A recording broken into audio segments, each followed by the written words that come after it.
mina wado bay nduttu bay commune Mont Rolland mina wado fonda bay commission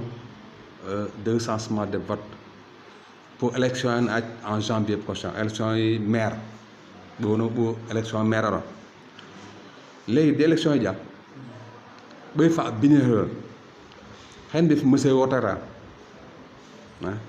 fajda pay kuré photocopie carte d'identité ba bete fi deggina hen be deke gina te fa votera pay kuré photocopie carte d'identité à certificat de résidence wala bok hen be faté famda facture muluk facture courant facture téléphone bi xam tew sinon ba légui na légui anafa boy biddi par exemple en dekk Dakar mu woto Dakar maras faato wota de bete min la bunti ba hen deug na dega fajda fay kuré dante ama photocopie carte d'identité hen be fi deggina hen be deug gina parce que la boy biddi une seule mais deku Mbour deku Dakar ak bunti ba fay ko certificat de résidence wala facture téléphone facture courant facture molo wali EFE da bo militaire laata bo bi defte recrutement wakke sañ militaire di jamane mi fa bo ja bete bo mino bi laata bo bi de militaire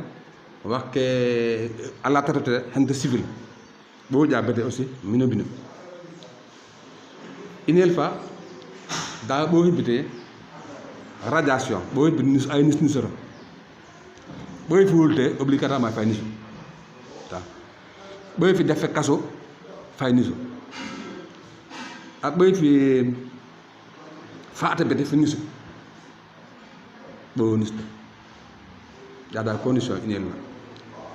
di condition ja to bo fa to bo bido donc ye fa mon na da bete bo ndut ay inscrire ndax politique na aussi yin ka also le poids électoral donc le poids électoral ndax jaay kit de ngla baj pour ama coup de façay waye hen be betere ngla da mena ko be fi rombo tawiya donc tout la poids électoral là ay intéressé politiciens tout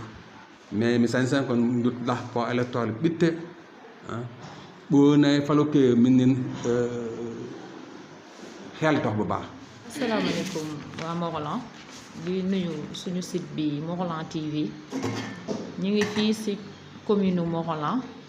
pour ñi nga xamantene dañoo wara bindu ci liste électorale yi bindu bi nek boy ñew il faut nga yor pièce d'identité ñi nga xamantene primo votant yi lañu wala ñi seen pièce rare il faut ñu dem ñu out pièce ñu dogo mëna ñew photocopier sen carte d'identité ñu dogo mëna ñew bokku ci bindu bi nek ñi ko yellol moy ñi nga xamantene musu ñoo voter wala ñi nga xamantene dañoo daan voter mais voter wuñu Mont Rolland primo votant yi ñom ñoy première ñi nga xamantene ñoo nek ci liste bi ñoñu bu ñuy ñew pièce d'identité lañuy jël photocopier ko day fekk nak nga dëkk ci 18 village Mont Rolland yi so ñëwé sa photocopie kessé ngay andi mais bu dé da nga ñëw nga dëkk Mont Rolland te daano fi won voté wé nga joggé Dakar wala benen région bo ñëwé da ngay out résidence ba paré nga photocopier sa pièce nga doga ñëw nga bok su féké aussi militaire nga bëgg voter fi bo ñëwé tamit da ngay signaler ni militaire nga ñu dog la insérer ci liste yi 4e position bi moy ñi nga xamantene dañoo bëgg ñu génné len ci liste bi ancien militaire yi wala nga ñëw ba nek mak mënato dem voter nga ni nañu la génné ci liste bi mais d'après nak ñun liñ fi gis affaire bi ba légui dafa melni information bi jallo amna ñu fi ñëw di wax ni ndax dañuy out carte d'identité fi du bërëb bobu fi bërëbu bindukaay la soko amul da ngay dem police nga out pièce ba paré nga doga ñëw ñu insérer la ci liste yi mais di sensibiliser waat ñëpp pour ñu ñëw ñu bokk ci bindu bi parce que poids électoral dafa baax ci dëkk ñëw pour bindu wala taayal toog sa kër suba nga bëgg revendiquer quelque chose te fekk yow bokkoo woon ci ñu bindu daanaka yow njariñoo sa gox dara. C'était juste ça ñuy woo 18 villages yëpp ak képp koo xamante ne si nga bokk te nga nekk ailleurs nga ñëw bindu mooy li ñuy wax retour au bercail ngeen ñëw ngeen def ko pour ñu mën a jàppale suñu commune changement am leneen mën a xew tamit parce que Morolan seen poids électoral dafa tuuti trop. Bonjour à tous. Voilà, moi je suis Marie-Louise Seck, je fais partie des membres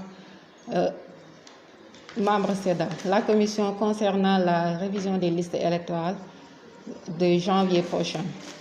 Bon, nous sommes à la mairie de Morolan depuis le samedi. Nous avons débuté les inscriptions sur les listes électorales. Voilà, et pour cela, il y a 4 natures concernant les demandes. Premièrement, d'abord, c'est les demandes d'inscription à partir de la carte d'identité CEDEAO. Ce sont les nouvelles inscrits. Par exemple, si vous voulez vous inscrire sur la liste électorale, par exemple, vous avez une pièce d'identité, mais derrière la carte, c'est mentionné non inscrit sur la liste. Voilà, ça c'est le premier cas.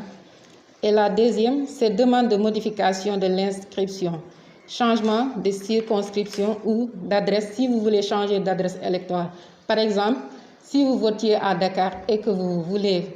venir au village, faire un changement de lieu de vote, vous pouvez apporter, par exemple, si vous n'êtes pas né ici, dans l'une des 18 villages de Morolan du moins, vous allez apporter votre photocopie des pièces d'identité et un certificat de résidence montrant que vous allez voter ici. Troisièmement, c'est prise en compte du statut électeur civil ou électeur militaire, c'est concernant les militaires. Et quatrièmement, c'est demande de radiation. Demande de radiation, ce sont les 4 natures de la demande. Merci.